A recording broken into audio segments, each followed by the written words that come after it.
warahmatullahi wabarakatuh. Saya Rina Torutun Anissa, absen 39 dari kelompok hudud. Jadi di sini sebenarnya saya akan membahas tentang macam-macam hudud, tapi saya akan sedikit membahas lagi apa sih hudud itu gitu. Jadi hudud itu adalah salah satu istilah Islam yang mana dia itu kayak hukuman berdasarkan hukum Islam sendiri. Jadi berdasarkan syariah yang sudah diamanatkan oleh Allah. Jadi Allah itu sudah menetapkan hukum tersebut di dalam Al-Quran dan hadis kayak gitu lah. Biasanya hudud ini tidak bisa diterapkan di negara-negara modern karena pasti menimbulkan kontroversi gitu. Baik, saya akan menjelaskan macam-macam hudud ya. Yang pertama adalah perzinahan. Lah, zina sendiri adalah jika di dalamnya itu terdapat unsur-unsur yang berbau seksual atau persetubuhan antara laki-laki dan perempuan yang tidak memiliki ikatan pernikahan. Jadi ketika ada laki-laki dan perempuan dan dia tidak memiliki ikatan pernikahan, tapi dia itu melakukan hubungan seksual, itu termasuk zina. Lah, zina sendiri itu sangat mengandung mudarat yang sangat besar dan termasuk melanggar hukum norma dan bisa dihukum dengan ganjaran yang setimpal gitu ya. Lah, dasar hukumnya sendiri itu terdapat pada Quran Surat An-Nur ayat 2 yang nanti bisa dibaca sendiri oleh kalian ya, di makalah udah ada. Lah, di ayat tersebut dijelaskan bahwa jika orang tersebut mushan di sini adalah orang yang sudah memiliki pasangan yang sah, namun dia mencari orang lain untuk melakukan hubungan persetubuhan itu. Lah, hukumannya adalah rajam dengan dilempari batu hingga mati gitu, dan dilaksanakan di lapangan yang terbuka dan dilihat oleh semua orang. Lah, tujuannya apa sih kayak gitu? Tujuannya itu untuk agar yang melihat itu bisa mengambil hikmah. Oh, kok bisa sih dilakukan seperti itu?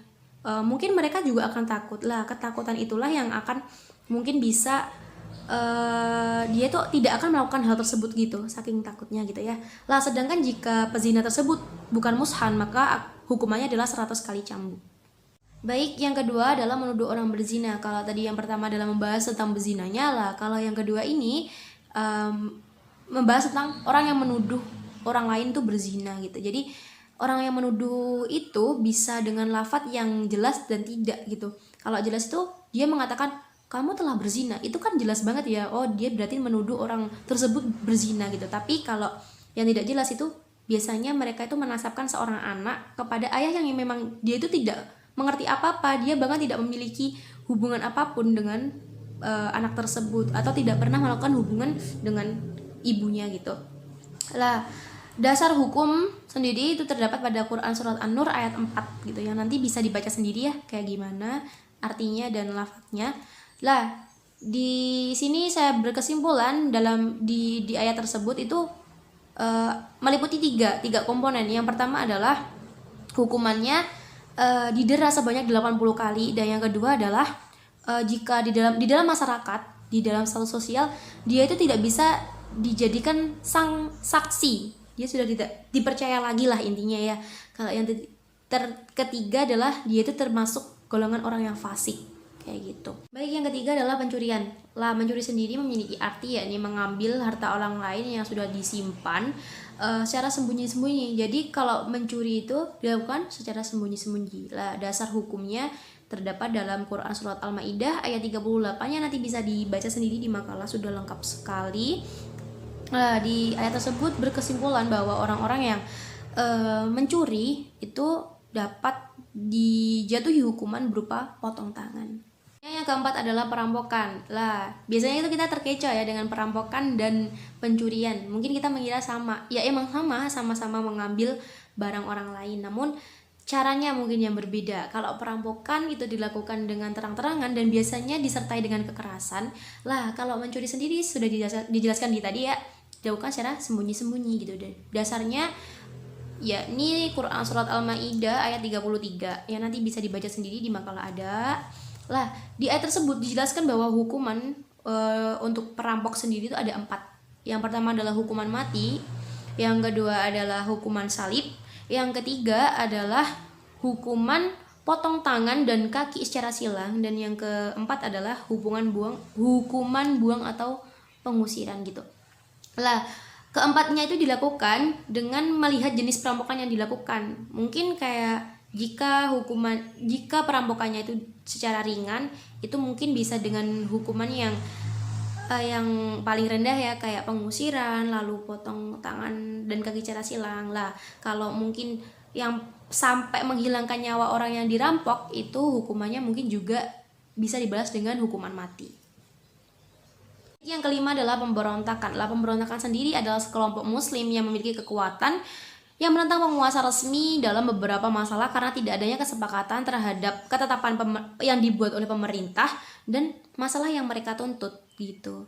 Jadi mereka itu mungkin tidak setuju dengan ketetapan pemerintah. Lah hukumannya itu adalah di dalam Quran surat Al-Hujurat ayat 9 ya, yang nanti bisa dibaca sendiri. Di ayat tersebut dikatakan bahwa jika dua golongan dari orang mukmin berperang, maka damaikanlah. Namun jika salah satu dari golongan tersebut itu berbuat aniaya, maka disuruh untuk memerangi golongan tersebut gitu. Jadi intinya kita tuh harus berlaku adil gitu jika ada dua golongan orang mukmin yang sedang berperang gitu. Dan itu hal tersebut sudah kayak banyak sekarang ya di Indonesia, mungkin kayak orang-orang yang menentang pemerintahan kayak gitu. Selanjutnya yang keenam adalah murtad. Biasanya kita tuh mengenal murtad sebagai orang yang keluar dari agama Islam gitu. Ada beberapa pendapat, salah satunya adalah menjelaskan bahwa murtad itu adalah orang yang semula beragama Islam dan dia sudah berakal serta dewasa dan dia malah memilih kepada kekafiran gitu. Dia milih ke kafir tanpa sebuah paksaan. Jadi tanpa sebuah paksaan ya orang yang murtad itu. Lah, hukumannya terdapat pada Quran surat Al-Baqarah ayat 217. Lah, di ayat tersebut dijelaskan bahwa intinya sia-sia amal kebaikan orang-orang murtad itu gitu. Dan di dunia bisa diterapkan hukuman mati untuk mereka gitu sebenarnya. Lah, di sini juga dijelaskan bahwa orang-orang yang misal murtadnya itu sementara lalu dia kembali lagi kepada agama Islam, maka menurut pendapat beberapa mazhab itu amalnya itu batal. Jadi itu yang sangat merugikan gitu, yang sangat-sangat merugikan. Jadi amal yang mereka perbuat dulunya itu sudah hilang, jadi hilang saja gitu kan, itu sangat-sangat rugi gitu kan ya. Yang ketujuh adalah peminum khomer. Jadi peminum khomer itu orang yang minum khomer pasti akan hilang kesadarannya, bisa melakukan sesuatu kejahatan dan dia itu tanpa sadar, biasanya bisa lupa diri, bisa mengatakan hal-hal yang seharusnya tidak dikatakan. Intinya dampaknya dari khomer sendiri selain di tubuh itu tidak sehat, juga menimbulkan hal-hal yang mungkin tidak bisa kita pikirkan. Bisa saja ketika dia meminum khamr bisa bertindak kejahatan, jadi bisa berentet dari mana-mana ya. Nah, hukumannya sendiri itu terdapat dalam Quran surat Al-Maidah ayat 90. Lah, di situ jadi di sini malah dijelaskan ya, dijelaskan orang-orang yang minum khamr dan ia mengetahui bahwa khamr itu haram hukumnya, maka hukumannya adalah dicambuk sebanyak 40 kali sampai 80 kali untuk membuatnya jerah gitu. Jadi untuk membuatnya biar dia itu kapok gitu. Minum khamr sendiri sebenarnya ada sebuah hadis ya, ada sebuah hadis di mana saat itu ada seseorang yang sedang minum khamr gitu, dan Umar itu memukulnya sebanyak 40 kali, sehingga apabila mereka melampaui batas dalam meminum khamr dan dia mengulangi lagi, jadi dia durhaka mengulangi lagi, ia akan dicambuk sebanyak 80 kali.